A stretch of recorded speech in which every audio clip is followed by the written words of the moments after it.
When it comes to having children, 1 plus 1 does not equal 2. It equals more like 10. In today's episode, I'm going to give you some actionable tips and tricks to make sure that you incorporate your child into your household as smoothly as possible.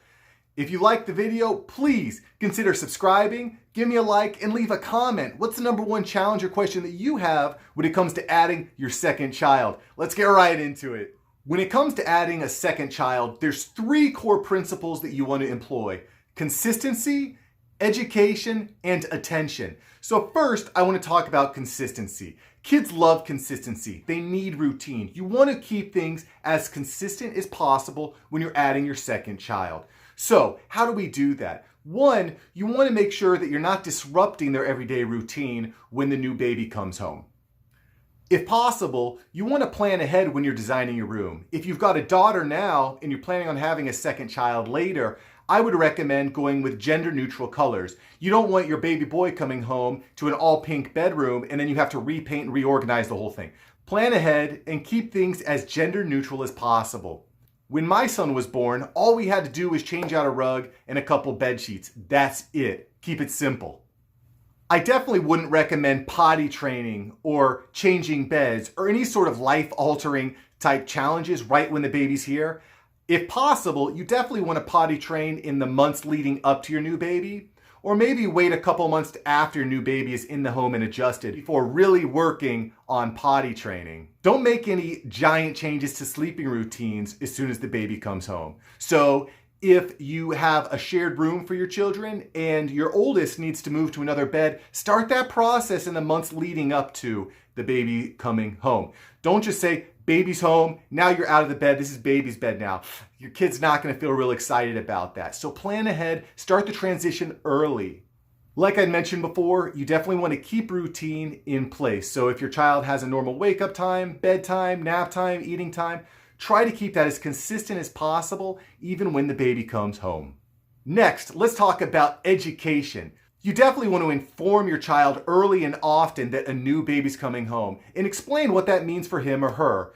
The reality is that having a brother or sister is an amazing experience for a kid. It helps them to be more well-rounded, and it also teaches them more social skills. You definitely want to make sure that you're telling them over and over and over again that this is going to be their friend for life.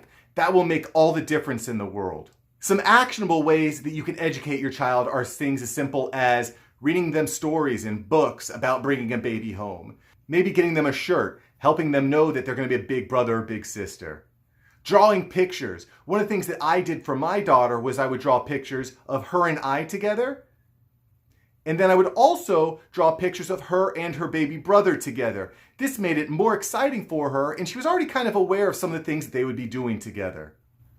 Maybe you're going to have little dolls or action figures and show them and get them involved in the process of changing diapers or feeding the bottle, sorts of things to keep them interested and educated in what it actually means to have a sibling. The 3rd core principle is extra attention. You want to overload attention. If you're an awesome father, you understand and realize that kids need mounds of attention, heaps of attention, piles of attention. They need attention all the time. It can be exhausting. But look, if you're bringing another baby home, the reality is that baby is going to start to absorb a lot of the attention that they're used to. So you really need to make a conscious effort to overload them with attention.